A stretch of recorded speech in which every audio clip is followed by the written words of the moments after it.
But obviously, like the game of the tournament was Maryland, Colorado State. And I got the drama and I got the controversy and I got all the ups, downs, and all arounds of watching that kind of game in person. Because when I tell you, Jalen Lake makes that three for CSU with 6 seconds left, and the arena lost its mind. It was a very favorable CSU crowd in Seattle, like very Pac-12 Why? supporting. Why is that? How much of that was because they traveled versus the people there just wanting to see the underdog win?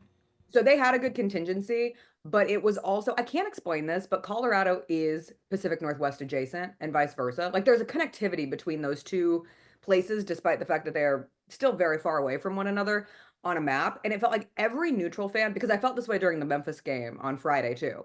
Every neutral fan in that arena was pulling for Colorado State, and every Oregon and Arizona fan who was there waiting for the second game to start was pulling for Colorado State. And I do think a part of it is the underdog nature of it.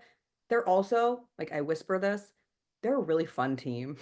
Like I kind of fell in love with that Colorado State team despite the fact that they ripped our hearts out and ruined everything for Memphis, and we'll get to that portion of it, but like that Nick Clifford, and my deepest apologies, I called him Nick all week. That's on me. My bad. I am very familiar. It is Nick with a Q, short for Dominique, not Nick with a Q.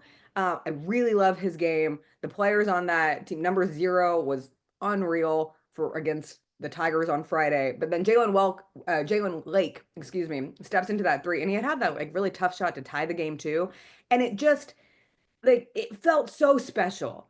And I'm like, this is the game we've been waiting for.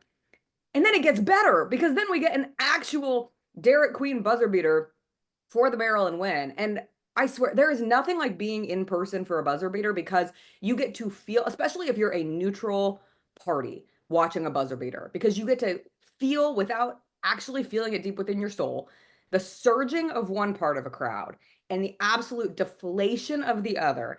And then there's like a general sense of awe from everyone because you just watched a buzzer beater and you don't get to see that all the time. And I realized yesterday, like, I was so grateful to be witnessing it in person because these days also watching a buzzer beater on TV means you're also watching it on social media.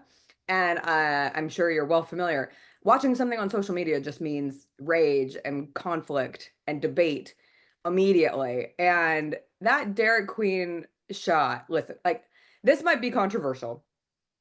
I do not care that Derik Queen, letter of the law, traveled. And I do think that he traveled.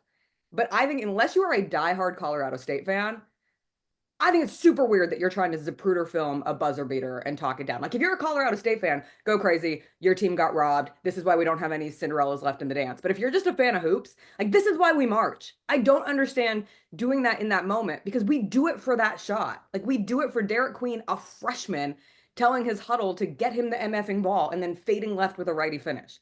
Like if we call the travel, if we blow the whistle, we don't get the walk off of him saying, I'm from Maryland. We don't get him at the post game press conference talking about his coach and why they listened to him and him saying, like, he did pay us the money, so we got to listen to him.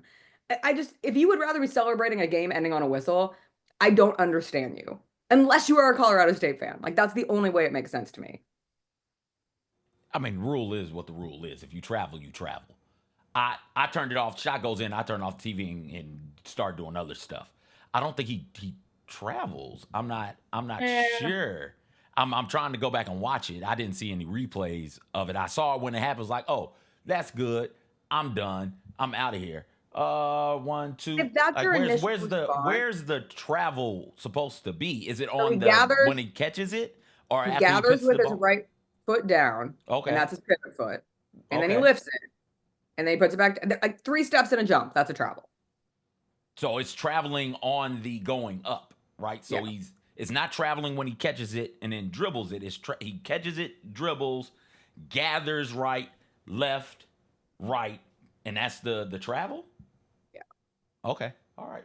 But like, I I'm don't think sorry, it's a travel, but if you want to be a gathering expert right after you watch a amazing end and an amazing game, again, if you're a Colorado State fan, like, go but off, that's Kings them's or the Queen. them's the rules though. We can't be I, allowing dudes to run around and but travel. you don't call it. Like you never see it called. And then if it gets called, then we're talking about it on the other side of was this a fair call? Was this the right Well, call? If then, it's not at yeah, least, he if it's traveled. not at least on first glance, like you said, you turned it off.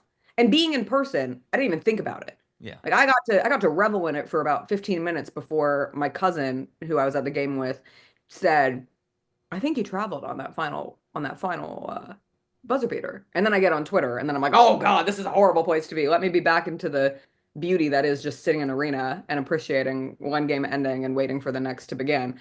But it was an awesome game. Like it is crazy though, because if we don't have that game winner, like let's say they do call the travel, then the biggest narrative coming out of this weekend doesn't happen.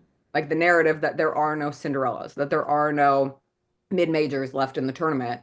Because if Colorado State advances, then they are like, here, you are Cinderella, you are the underdog, you are the team that we aspire to have exist every Sweet 16. And Which way instead would we you rather have it? Oh, I love Cinderellas. Of course I would rather have a Cinderella. But I loved watching a buzzer beater. So like for me personally, I'll take the moment over the setup of next week. The Jessica Benson Show with CJ Hart, live every weekday at 8 a.m.